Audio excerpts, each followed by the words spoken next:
epic!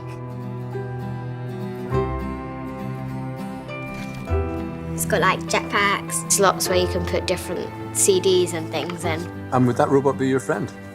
It'll be my best friend. I think we get quite well, but she wouldn't really understand feelings and things like that. She wouldn't argue what game to play like some of my friends do. Robots might break the rules. You might break the rules. Yeah. Probably see if she has a cure for illnesses and scientific things like that. If all the jobs were taken by robots, how would you feel? Very bad, because they won't understand people and people won't understand robots. Imagine if my whole class turned into a robot and I was the only person.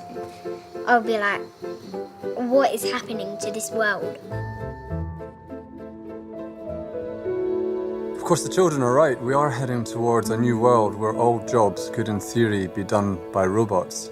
But is that what we really want for ourselves and our children? The belief is that by the year 2030, 1/3 of current British jobs will be replaced by robots. And there's also loads of jobs that we can't even imagine that will exist too.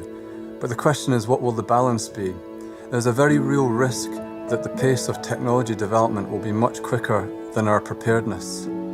The last time that we went through a change of this scale was the Industrial Revolution, and whilst that wasn't without its challenges, we did ultimately end up better off.